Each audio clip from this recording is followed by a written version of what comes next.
Each week, the Bible as Literature podcast brings you in-depth discussion of the biblical text in a format short enough for your morning commute, but long enough to be substantive, posing difficult questions meant to keep you engaged. If you value this work, please consider donating as little as 25 cents per episode. That's just $1 per month. To learn more, please visit patreon.com/Bible. That's patreon.com/Bible. Thank you. Hi, this is Father Mark Boulos with the Bible as Literature podcast. Pilate's insecurity about the trial of Jesus is often and wrongly understood as evidence that the New Testament was written to gain Rome's favor. Some have gone further, claiming that the Gospel of John is anti-Semitic.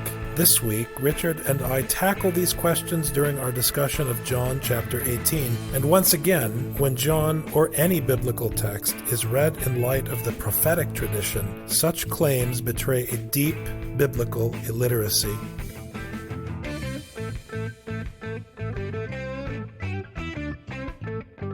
You're listening to the Bible as Literature.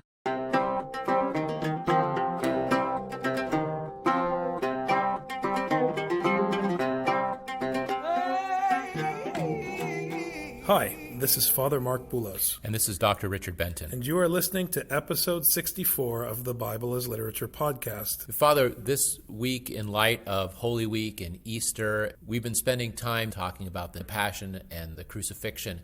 And I know that we have this famous line in the Gospel of John where Pilate is trying to figure out what to do with Jesus.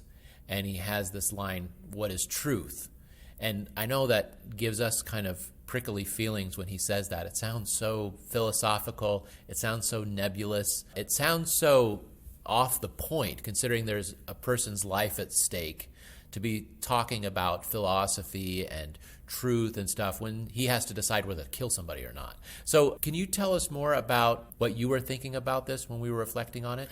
Well, I think it's first extremely important for people to understand that in popular discussions of the Passion narratives, especially the Gospel of John, there is a widely accepted assumption that is incorrect and ignorant of the actual text of the New Testament. And this assumption is that the Gospels were written to favor the Roman Empire so that the Christians could be accepted by the Romans. Now, it's a widely accepted narrative, and it's appealing to people because it seems to fit the paradigm of history. Because by the 4th century, after the persecutions, the Roman Empire accepted Christianity. So scholars have said, well, then the Gospels worked in getting the Romans to embrace the Christians and to push the Jews aside. But in fact, the New Testament, as a continuation of or as being part of the corpus of the Old Testament, was written, as all Scripture is written, to undermine institution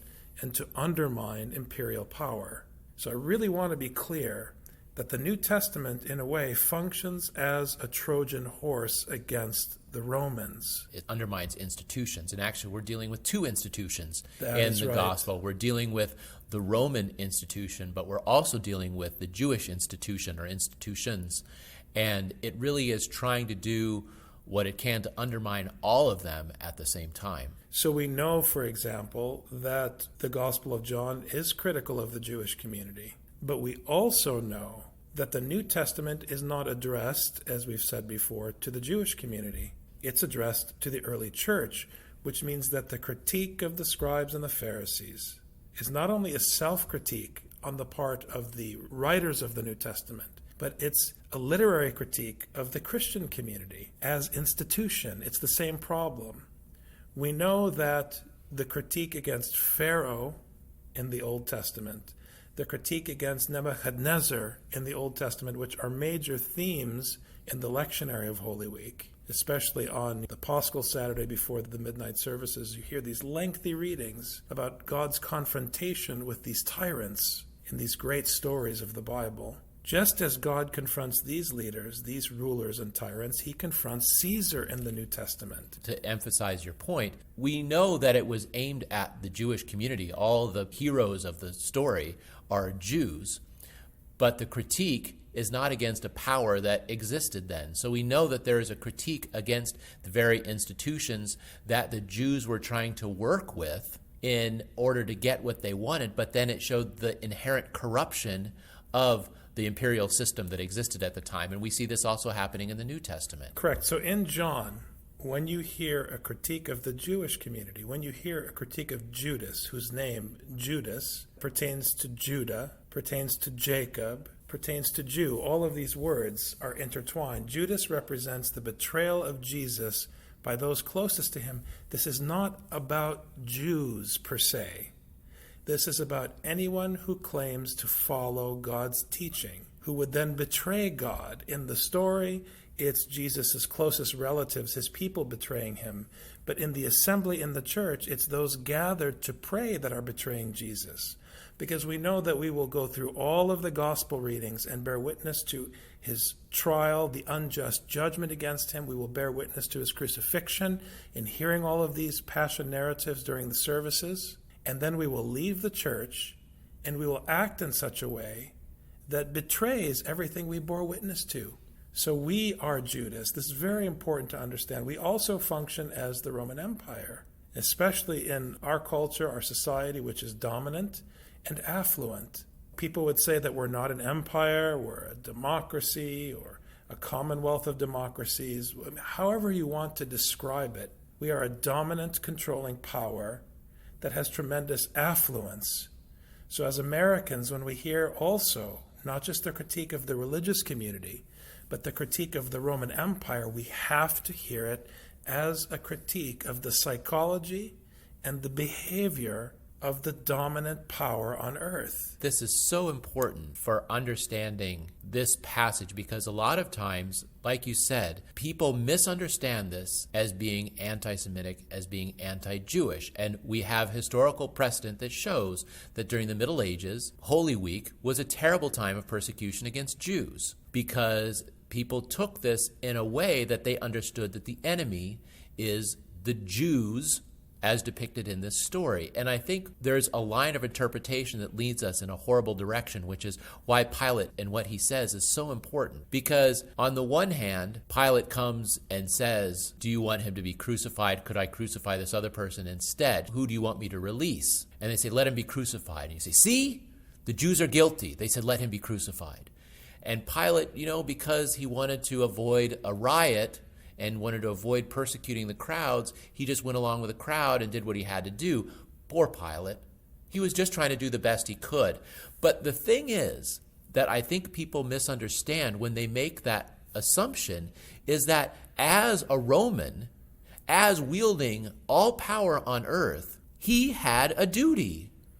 And he did not fulfill the duty. He went with the crowd. What are you talking about? The Romans are afraid of a riot, so they just go with what the people want? This is not Roman. Roman is doing what the will of Caesar is. And if the people are against it, you crush the people. They did it time and time again. Why in this time would they not do it? Because they were weak. It's a critique against the Romans for being weak. It's a critique against the Jewish people in this scene for aggressively desiring the death of Jesus. But when Pilate goes along with it and is complicit, he is using his power to keep himself in power instead of doing the right thing. He goes about then questioning what is truth in order to let himself off the hook. I don't want to steal your thunder, Father, because you have some excellent points to make about this. But he is not using the Roman power as it was given to Rome by God, which is to be just. And he refused to be just. And that's the key, the power. And this is very much in line with Paul's teaching in 1 Corinthians and in Romans, where he talks about everything coming from God, all authority. It's a theme in Paul's letters. Technically, Jesus confesses that Pontius Pilate has authority over him because it was given him by God. But Pontius Pilate did not exercise the authority the way he should, which he'll face judgment for. But Jesus, out of deference to his Father, accepted even the false and incorrect judgment of Pontius Pilate because, in keeping with Paul's teaching, even the Christ, especially the Christ, submits, because even things that are done out of malice or cowardice or that seem evil or incorrect to you, if you are under the Torah, You accept them as the will of the living God, the Father of Jesus, and you submit. When Jesus had spoken these words, he went forth with his disciples over the ravine of the Kidron, where there was a garden in which he entered with his disciples. Now Judas also, who was betraying him, knew the place, for Jesus had often met there with his disciples. Judas then, having received the Roman cohort and officers from the chief priests and the Pharisees, came there with lanterns and torches and weapons. So Jesus, knowing all the things that were coming upon him, went forth and said to them, Whom do you seek? They answered him, Jesus the Nazarene. He said to them, I am he. And Judas also, who was betraying him, was standing with them. The key in this section is that Judas, who represents Judea, the Judeans, is working in partnership with the occupying power. It's just like the prophets. In Micah, you have this classically, where the backdrop for the war in Jerusalem pertains to the rulers of Jerusalem appealing to the king of Babylon for safety. So when Judas goes to the Roman cohort, he is functionally representing the rulers of Jerusalem in the Book of the 12. And in other examples in the prophets where, because they don't accept what the Psalter says again and again, that God is the one who is to be feared because he is greater than all of the other kings of the earth. What does Judas do? Having walked the earth with God's anointed king, he goes to the Romans. So this is what's happening. But instead of Jerusalem being besieged and persecuted, this time it's God's anointed, his Messiah. It's very powerful. And as another point, talking about the famous pogroms of the Middle Ages, I keep hitting this point because there are many people who think we should not be talking about this. We should excise this. We should not have the hymnography about the betrayal of Judas. There are people who would say this. And the point is, look what's happening. You have the government of whatever country it was at the time, if it was Russia or other countries, and they, in order to allow an escape valve for the tension among the poor, would allow the poor Christians to oppress the poor Jews and say, what do you want us to do? Try to control all of these fights? Well, if God puts the patriarch in power, or puts the Pope in power, or whoever, yes, that is precisely your job. It's precisely your job to make sure that people understand that the way to celebrate Holy Week is to remember your own shortcoming, your own desire to collaborate, your own desire to let yourself off the hook, and to put someone else on the hook on your behalf, to oppress someone else so you don't have to deal with yourself. This is the reason why this is so essential to understand during Holy Week. So when he said to them, I am he, they drew back and fell to the ground. Therefore he again asked them, Whom do you seek? And they said, Jesus the Nazarene.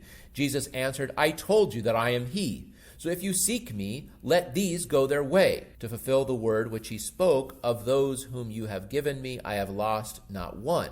Simon Peter then, having a sword, drew it and struck the high priest's slave, and cut off his right ear, and the slave's name was Malchus. So Jesus said to Peter, Put the sword into the sheath. The cup which the Father has given me, shall I not drink it? Peter goes off in the wrong direction again, and he then tries to reverse what the Romans are doing to him. This undermines all of the triumphalism and all of the nationalism that plagues the Middle East today, that has plagued humanity for centuries. The solution to imperial tyranny, and we've talked about this in the context of the Palestinian-Israeli conflict, the solution to persecution, the solution to your sense of being victimized, whether you are a Palestinian or an Israeli, whether you are an American or a member of ISIS or whatever, the solution is not the sword. The solution is the cross. The solution is the decision of Jesus Christ that love is more powerful than the power of death. This is the heart of the gospel in the darkest hour of the Passion, when all of the questions about truth, Pontius Pilate, are laid bare. It's on the line. So Peter shows himself to be kind of a Maccabean here, that he's going to make war, and he wants to celebrate war. In other Gospels, when he cuts the ear off, Jesus says, Put away your sword, those who live by the sword die by the sword. But the cutting of the ear is a way of saying, if you take up the sword, you make it impossible for the good news of my defeat and my death on the cross to be shared, because you become the persecutor. In the other Gospels in this account, Jesus and Judas kiss. and there's a greeting and a peace that's shared between them. And to accept the oppressor as coming from God, as a blessing from God even, as unintuitive as that sounds to our ears, this is the only way to continue to follow Torah. So the Roman cohort and the commander and the officers of the Jews arrested Jesus and bound him. I think it's interesting, the officers of the Jews, evidently there were Jewish officers among this crowd of Roman soldiers, and led him to Annas first, for he was father-in-law of Caiaphas, who was high priest that year. Now Caiaphas was the one who had advised the Jews that it was expedient for one man to die on behalf of the people. Simon Peter was following Jesus, and so was another disciple. Now that disciple was known to the high priest and entered with Jesus into the court of the high priest. But Peter was standing at the door outside. So the other disciple, who was known to the high priest, went out and spoke to the doorkeeper and brought Peter in. Then the slave girl who kept the door said to Peter, "You are not also one of this man's disciples, are you?" He said, "I am not." Now the slaves and the officers were standing there, having made a charcoal fire, for it was cold, and they were warming themselves, and Peter was also with them, standing and warming himself. The high priest then questioned Jesus about his disciples and about his teaching. Jesus answered him, "I have spoken openly to the world. I have always taught in synagogues and in the temple, where all the Jews come together, and I spoke nothing in secret. Why do you question me? Question those who have heard what I spoke to them. They know what I said." This is really striking, how Jesus wants them to see there's nothing hidden. Why are you taking me into this hidden room to talk about what I taught when everything I taught was in the synagogues and in the roads? I didn't keep anything secret. Well, and it contextualizes Pilate's comment, because Pilate's betrayal is as grievous as Peter's. It contextualizes it because Jesus is saying, I spoke openly, the case is plain, and what I spoke has been written down before I was born. It's all on the record. It's all laid before you. So what do you want to talk about? And so Pilate, faced with this, faced with the clarity of Jesus' innocence, faced with this clarity, he still wants to ask this philosophical question, what is truth? When he had said this, one of the officers standing nearby struck Jesus, saying, "Is that the way you answer the high priest?" Jesus answered him, "If I have spoken wrongly, testify of the wrong. But if rightly, why do you strike me?" So he's questioning the very justice under which they're functioning. It's Rome and Jerusalem united in a war against God's king. It is definitely, in this sense, a fulfillment of the Psalter, when God scoffs and says, I laugh because I set my Messiah in place on Mount Zion, and all of the nations are rising up against my anointed. And he laughs in the Psalter because he knows they're going to lose. This is that confrontation. Exactly. Now Simon Peter was standing and warming himself, so they said to him, "You are not also one of his disciples, are you?" He denied it and said, "I am not." One of the slaves of the high priest, being a relative of the one whose ear Peter cut off, said, "Did I not see you in the garden with him?" Peter then denied it again, and immediately a rooster crowed. Then they led Jesus from Caiaphas into the praetorium, and it was early, and they themselves did not enter into the praetorium, so that they would not be defiled. So this, of course, is the irony, that they just committed an act of injustice that Jesus called out, but they didn't want to go to the praetorium because they would hate to be defiled. It's hypocrisy. This is plain hypocrisy, and I want everyone to hear the hypocrisy, because it's hypocrisy, hypocrisy, hypocrisy. People think, oh, the Jews are hypocrites, or Peter is a hypocrite, or Pilate is a hypocrite. No, all of them are hypocrites the entire time. People will single out one or the other, but it's all of them. Everyone is a hypocrite except Jesus, who says, look, I taught everything I'm going to teach. Jesus is the only one. He is the only Jew in the entire story who does not submit to Roman power. It's very difficult for people to wrap their minds around this. He submits to his Father's instruction, which is to bow down before everyone. But in bowing down before the Romans and before his own people, he is not acknowledging their power. He is totally free from Roman occupation and totally free from the machinations of the religious institution.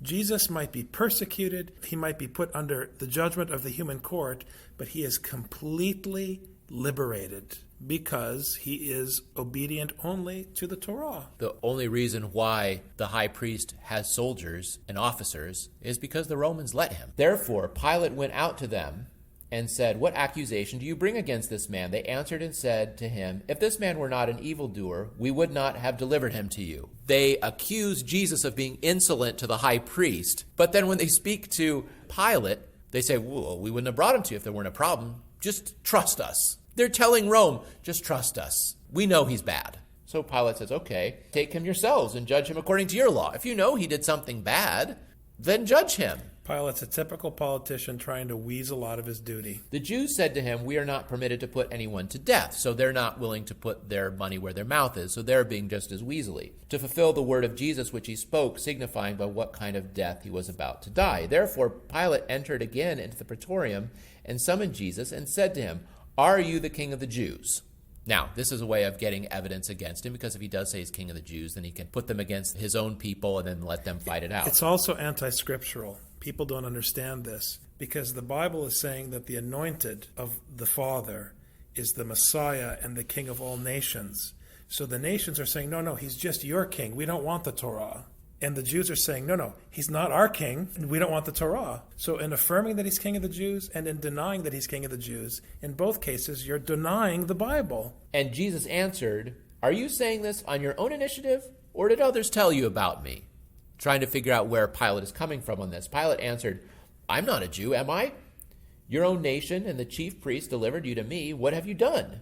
So he's saying, well, you know they wouldn't have brought you if you hadn't done something. So he's even going along with the insolent words that Caiaphas' people had against him. Jesus answered, "My kingdom is not of this world. If my kingdom were of this world, then my servants would be fighting, so that I would not be handed over to the Jews. As it is, my kingdom is not of this realm." Therefore Pilate said to him, "So you are a king?" Jesus answered, "You say correctly that I am a king. For this I have been born, and for this I have come into the world, to testify to the truth. Everyone who is of the truth hears my voice." Pilate said to him, What is truth? I'll tell you the truth, Pilate. You have a man here who has never done anything in secret, has never lifted his hand in violence against anyone, has never physically threatened you or any Roman citizen, not even verbally. I mean, the content of the teaching undermines Roman tyranny, but it undermines it with love. and even when his disciple struck out with violence, he told him to cut it out. And you know his testimony is on the record. And you're so concerned about it, you want to wash your hands of the whole thing and let other people be responsible for this innocent man's death. But the truth is, you're a coward. And so you'd rather flounder in some kind of philosophical quest to prove that nothing really is true. And the relativists and the fundamentalists are both wrong on this question. Because the fundamentalists want to say there is a certainty in philosophical truth, and the relativists want to say that there is not certainty in philosophical truth, and Scripture is saying, forget philosophy. There is no philosophical truth. The truth is your neighbor, period. Jesus right now is neighbor to Pontius Pilate. Pontius Pilate sees that Jesus is going to be mistreated. His duty is to use his power to take care of him. I mean, the fact that Jesus is innocent is what gives so much weight and force in the narrative to the hypocrisy of Pilate. But even if Jesus were guilty, Pilate has a responsibility to care for him. He has a responsibility to shepherd the crowds, to calm them down. No one deserves to die at the hands of a mob. And Pilate, with all his fancy Hellenistic education, can't figure that out. Pilate continually acts as a coward. So why would we think that all of a sudden he hits on wisdom here in the middle and then goes back to cowardliness? He is being a coward when he asks the question, what is truth? Like you said, it's your neighbor. It's using your power as king, power that was given from God, to take care of those whom the mob would kill. This passage is pure prophetic Paulism. That's my way of describing John 18. It's prophetic Paulism. You hit Jerusalem, you hit Rome, and then the final nail in the coffin is to hit the Greeks. You hit Alexander the Great and the promulgation of Hellenism and the promulgation of tyranny in late antiquity. And you say, look, not only are the Jews and the Romans betraying me, but take your philosophy and shove it. Because all your philosophy does is obscure what really counts, which is your neighbor's hunger, your neighbor's suffering, your neighbor's abuse, your neighbor's needs. And when he had said this, he went out again to the Jews and said to them, I find no guilt in him. So there he admits it. And so why does the story not end there? Well, let's see. But you have a custom that I release someone for you at the Passover. Do you wish then that I release for you the king of the Jews? So he's like, you want me to let him off the hook, right? I can let him off the hook now, right? I can do what you want? This is why people think that he's a nice guy, and this is why they try to claim Rome as being presented as the good character. But this section, the very last verses of chapter 18, are the nail in the coffin in Rome. I mean, why doesn't Pilate say, I'm not going to crucify him? You said you can't crucify him. I'm not going to do it. You'll have to figure it out yourselves. The guy is innocent. Whether or not he's your king or not, the point is he's innocent. I'm setting him free. That's what Pilate should have said. Yeah, but instead he does this. So he tried to make a compromise. So they cried out again, saying, not this man, but Barabbas. Now Barabbas was a robber. Now, of course, even Pilate says, this is a custom that you guys have, that I let someone off on the Passover. I'll do your custom. I mean, he is the Roman authority. He could say, no, Barabbas is killed for being a robber. We have evidence. Jesus is innocent. I have no evidence. So therefore, I'm letting off Jesus and killing Barabbas. But instead, he tries to get the crowds to kind of go along with him, and they don't. He's like, darn, now I'm stuck. And so he gets stuck. But why is he stuck? He's stuck because of his own cowardliness. And so I think this is really important. And I like the word you use, cowardice. This passage is all about cowardice and betrayal, but also, conversely, about courage. It's about the cowardice of human institutions and power structures. Jerusalem, Rome. It's about the cowardice of friends closest to you who would deny their connection to you. It's about cowardice in the face of the power of death wielded by these great empires. It's about the cowardice of the actual rulers of the empire who feign strength. It's about all this cowardice and betrayal and human frailty masked to look like strength through its wielding of the power of death. It's about all of this confronted by the courage of Jesus Christ manifest in his weakness, manifest in his submission to tyranny. And it is the heart and soul of the biblical message about how we are set free from human power structures. Thanks very much, Dr. Benton. Thank you. Have a blessed Holy Week in Pascha. Thank you, you too, Father. Kali Anastas. Kali Anastas. You've just heard the Bible as literature. Thanks for listening. The Bible as Literature is a production of the Ephesus School Network.